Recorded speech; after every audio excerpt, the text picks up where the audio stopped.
Hello, my dear students. Welcome to the third module of the lesson, Living Dreams.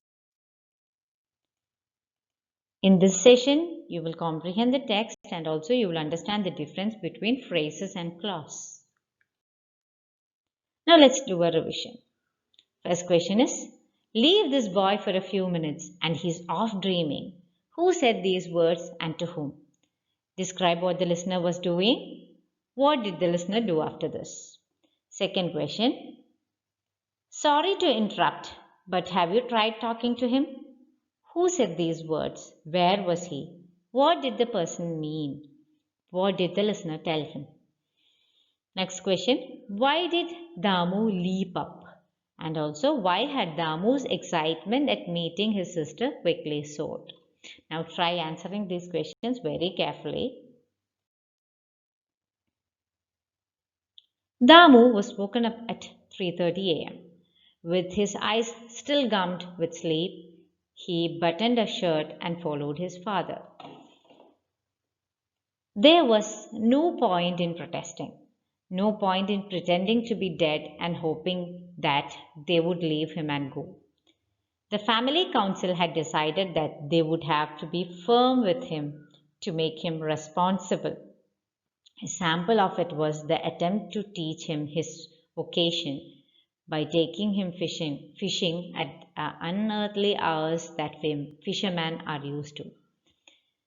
It was pitch dark outside, but there was a lot of hustle and bustle on the seashore, with boats being dragged and lanterns dancing in the dark as the fisherfolk walked around. The light of the lanterns had set Damu off. The cave was lit up by a light that seemed to come from the mountain of coins that were piled up. The coins threw a sharp light of their own that touched the ceiling of the huge cave. Damu discarded his lantern. There was no need for light here. Moreover, he needed both hands to shovel in as much gold as he could into. A sharp poke on his head and he was back on the shore. Help your father push the boat, said Sudagaran. Damu was happy to see Naushadapan on the boat. Anyone better than these two bad-tempered men. They rowed far into the sea. Much to the surprise of Sudagaran and Arvindan, Damu rowed very well. Now, in these paragraphs, they are talking about Damu's mental state and Damu's current situation. In the first paragraph, Damu is being taken to fishing by his father and uncle.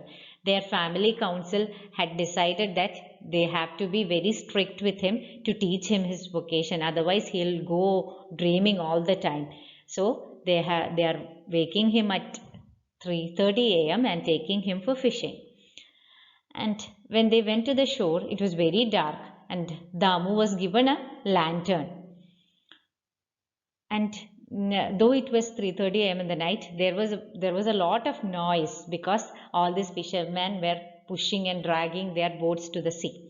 And when Damu got this lantern, the light of his lantern made him go to some other world. He was dreaming. He started his dreams. He was dreaming as if he was in a cave, and in that cave there were a huge pile of pile of coins. So many coins were heaped up, and from that coins a beautiful light was coming. So what Damu did, he left his lantern there. I hope you know what is a lantern. It's like a light, the old kind of light. So Damu left his lantern over there, and the light that was coming from the coins was enough for him. And it was very difficult for him to take so much of gold coins when he had the lantern in his hand. So he left the lantern there and he was going to take as much gold as he wanted. But suddenly a sharp poke came on his head. That was his uncle. He was telling him, go push the boat, help your father. He was scolding him. And in the boat, Naushadapan was there. So Damu was very happy. These two people was very bad tempered. They get angry very fast. So if Naushadapan is there, it will be a relief for Damu. And Damu started rowing. And Arvindan and Sudhakaran, Damu's father and uncle, they were surprised to see Damu rowing very well. They thought that he does not know how to row a boat, but he was rowing it very well. But let's see what is happening within Damu. Little did they realize that Damu was participating in a snake boat race. He was neck to neck with the boat from the other district, and it was a matter of life and death to him. If he won, what do you see in the water? A quavering voice roused Damu from his reverie. Water, replied Damu. No, what do you really see? Insisted Naushad. Damu shrugged his shoulder wearily. I see different things when I look at water, said the old man with a chuckle. It really depends on where the sun is positioned. For instance, when it's noon, then I don't see the water. The glitter of the sun on the water seems like gold that I can collect. When I see the water, when the sun is about to set, I feel warm. The water has absorbed the sun's heat, robbed the sun of its fierceness, and now its vast body is warm and heavy like sweet honey. Now, actually, Damu, in his imagination, he was participating in a snake boat race. He was not going fishing in a boat. He was participating in the snake boat race, and the boat from the other district was neck to neck with him, means very near him. So he had to win. That was his imagination. Suddenly, he was roused from his imagination by a quavering voice.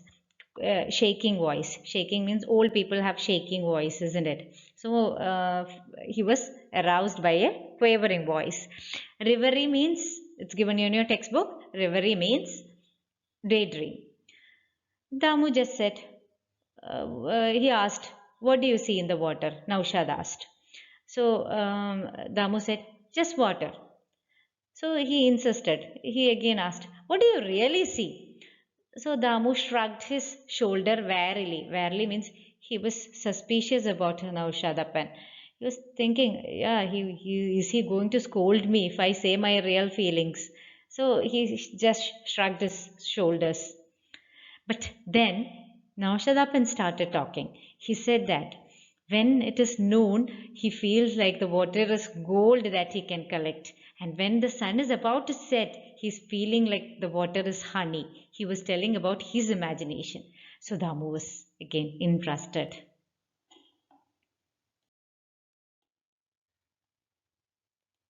When I look at water, I can see that it's living, interrupted Damu delightedly, especially when I see the water at dawn, when the sun has not yet draped the colors on her, when the water is transparent. You can see fish and dirt and leaves and movement.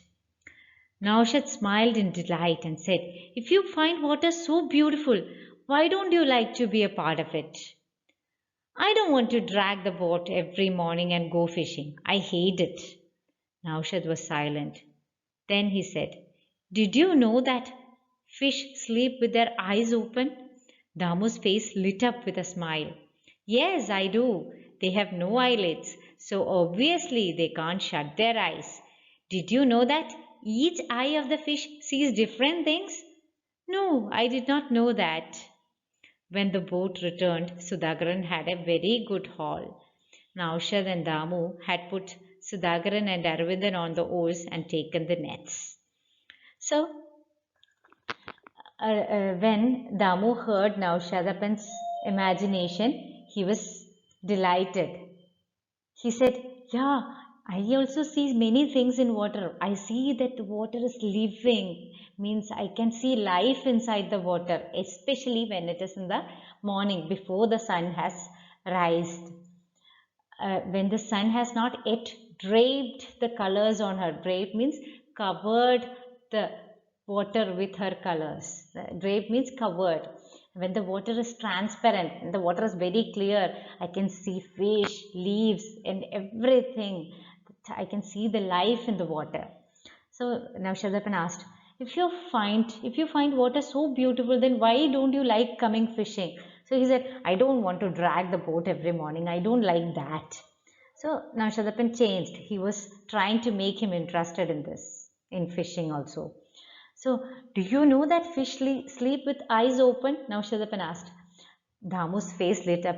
He was eager to say more about that. He said, I know that fishes sleep with eyes open, and I know some more things. I know that fishes see different things with its two eyes. It see one side with one eye and the other side with the other eye.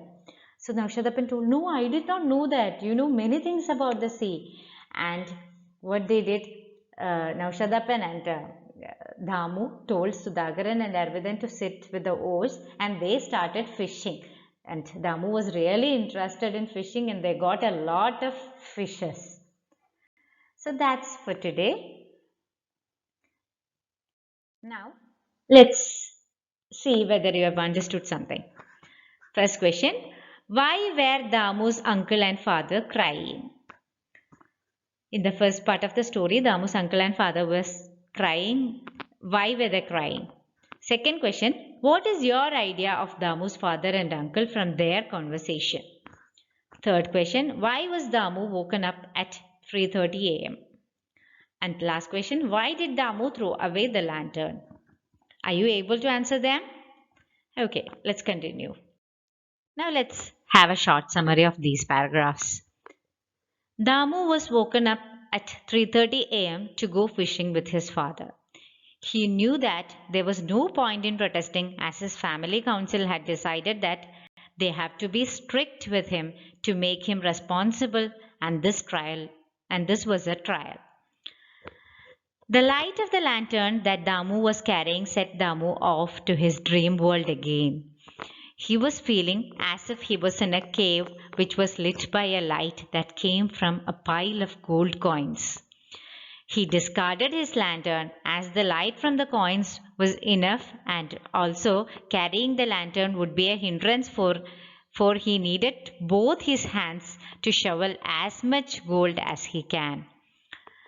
Damu was awakened from his dream by his uncle's poke. Damu's father, his uncle, and the elderly fisherman, Naushadapan, rowed in a boat. Damu's father and uncle were surprised to see him rowing very well. They did not understand that Damu was imagining himself participating in a snakeboat race. But Naushadapan realized his thoughts. Naushadapan and Damu shared their imaginations. Naushadapan's talk aroused interest in Damu and he enthusiastically carried with fishing. They had a very good catch that day.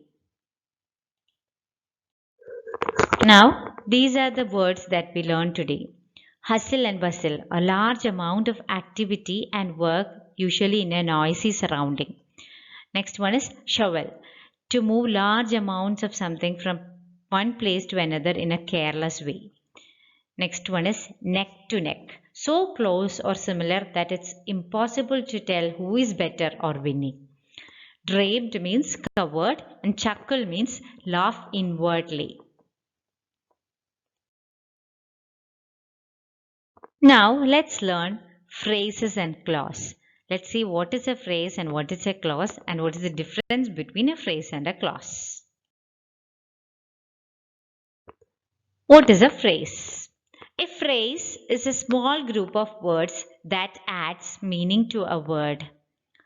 A phrase is not a sentence because it is not a complete idea with a subject and a predicate. So, a phrase does not have a subject or a predicate. Clause. A clause is a group of related words used together as a part of a sentence. It contains a subject and a verb. Means a subject.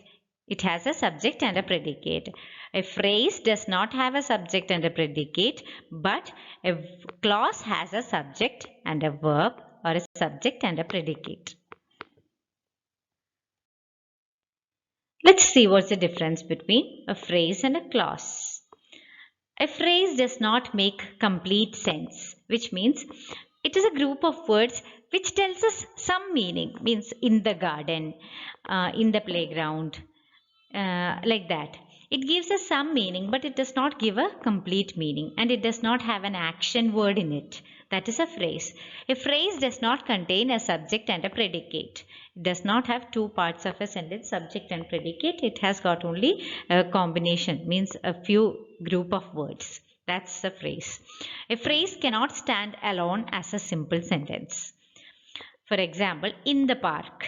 In the park, we understand what is the meaning, but it does not have an action word in it, and it does not have a subject in it. Means who is in the park, what is in the park, nothing is given. So, just in the park, that is a phrase. How to do it? That's also another phrase. Fine beaches. Phrase. Now, let's see what's a clause. A clause makes complete sense. A clause contains a subject and a predicate. A clause can stand alone as a simple sentence. Means a clause, sometimes it is a simple sentence. Now for the see the examples. Who gave you a book? There is a subject and there is an action word, and the predicate is there. Who and gave you a book, subject and predicate. Gave is the action word there. Okay, and an object is there, book. Object will also be there in the phrase, but we will not have a subject here. Here, who is the subject? You have made a mistake. You is the subject and have made a mistake is the predicate. Made is have made is the action word there. So there is an action word, there is a subject, and there is a predicate in that sentence. That is made of gold. That is the subject. Is made of gold is the predicate, and made is the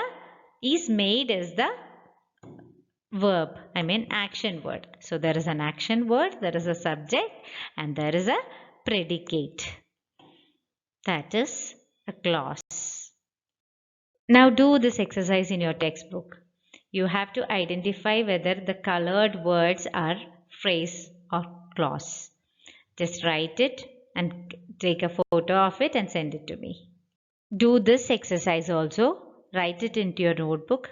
Make columns like this and send me a copy of it.